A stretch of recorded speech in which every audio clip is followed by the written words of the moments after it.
Você já se perguntou se a figura de Jesus Cristo realmente existiu? Hoje eu quero explorar com vocês as evidências históricas que possuímos dessa figura tão importante chamada Jesus Cristo. E isso é de relevância nos dias de hoje, porque o cristianismo ele é a maior religião do mundo. Mas mesmo o cristianismo sendo hoje a maior religião do mundo, ainda assim existem muitas dúvidas em relação a Jesus Cristo. E o objetivo desse vídeo é claro, trazer evidências históricas e não teológicas. Estamos falando apenas da veracidade histórica de Cristo. Mas primeiro, é importante entender todo o cenário que Jesus estava contido. Jesus ele viveu em um período marcado pelo domínio romano. E além disso, na época, existia uma tensão religiosa. Jesus Cristo ele era uma figura muito controversa. Ele estava contra toda aquela religião que era pregada naquele tempo. E isso fazia com que Jesus atraísse muitas pessoas para ele. Então, nos dias de hoje, evidências históricas sobre Jesus Cristo são amplamente debatidos ainda hoje em dia. Mas há consenso entre a maioria dos historiadores que a figura de Jesus Cristo é inegável. Mas quais bases históricas temos que sustente realmente a veracidade da existência de Cristo? Diversos historiadores e escritores não cristãos, é importante destacar que não é cristão, porque são pessoas imparciais que não estavam diretamente com Cristo, mas que eles relataram a existência do próprio. Então, para começar, nós temos Flávio Josefo, que viveu ali por volta de 37 depois de Cristo. E ele foi um historiador judeu que fez duas referências sobre esse Jesus Cristo. A primeira, o Flávio Josefo, ele vai descrever Jesus Cristo como um homem sábio. Na outra, ele menciona Tiago como um irmão de Jesus, chamado o Cristo. E aí a gente tem outro historiador muito famoso, chamado Tácito, que viveu ali por volta de 55 depois de Cristo. E o Tácito, ele foi um historiador romano que viveu lá em Anais. E o Tácito, de forma imparcial, sem estar diretamente ligado ao cristianismo, ele relata que Cristo foi executado durante o governo de Tibério, sob Pôncio Pilatos. Além disso, Tácito descreve os cristãos como seguidores de Cristo e menciona a perseguição que eles passaram dentro do governo do imperador Nero. Outro historiador muito importante que possuímos é Plínio, o jovem, que viveu ali por volta de 61 mais ou menos depois de Cristo. E o Plínio é uma figura muito interessante porque ele descreve os cristãos como adoradores desse tal Cristo. E ele relata que esses seguidores seguiam a esse Cristo como se ele fosse uma grande divindade. Outra figura bem interessante é Suetônio, um historiador muito importante que viveu ali por volta de 69 depois de Cristo. O Suetônio, ele descreve Cristo, só que de uma forma bem diferente. Ele fala sobre Crestos, que provavelmente seria o Cristo que conhecemos hoje. E ele relata que esse Crestos que ele descreve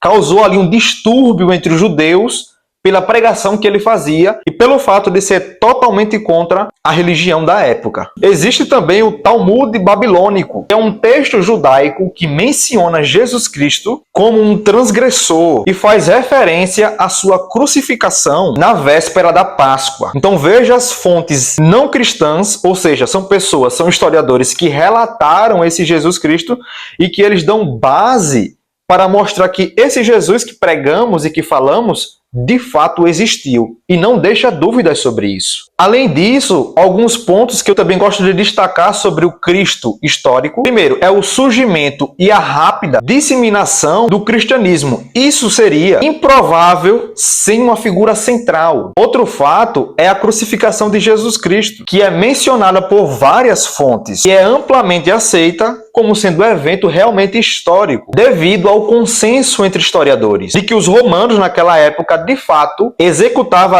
líderes políticos ou religiosos da forma como Cristo foi executado. Nomes famosos como Bertrand Ehrman, Geza Vermes e Sanders, especialistas em histórias do cristianismo, aceitam a existência de Jesus, mesmo que rejeitem os aspectos teológicos e milagrosos sobre esse ser. Mas uma reflexão bem interessante sobre isso é uma pergunta que eu sempre gosto de fazer.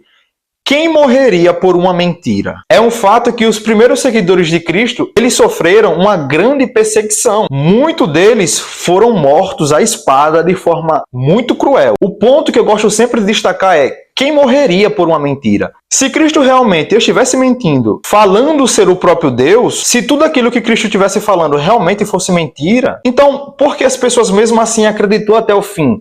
Por que os seus seguidores eles foram mortos pelos imperadores de Roma e eles não abdicaram da crença em Jesus? Eu não sei se isso faz você refletir, mas isso me faz refletir bastante. Claro, se Jesus fosse um louco ou até um mentiroso, ninguém morreria por uma mentira. Ninguém iria até o fim por alguém que estivesse mentindo. Mas os relatos históricos que possuímos é que as pessoas que seguiram o cristianismo, que acreditaram em Cristo como sendo a divindade, eles preferiram morrer, mas morreram acreditando que Jesus, ele de fato era quem estava dizendo ser. Ou seja, Jesus Cristo era Deus daquela época. Claro, sobre o Jesus divino, isso é muito de crença. Você pode crer ou não crer. Mas o Jesus histórico é inegável. Eu espero que isso tenha feito você refletir um pouco sobre esse assunto. Se você curtiu, deixa o seu like e até o próximo vídeo.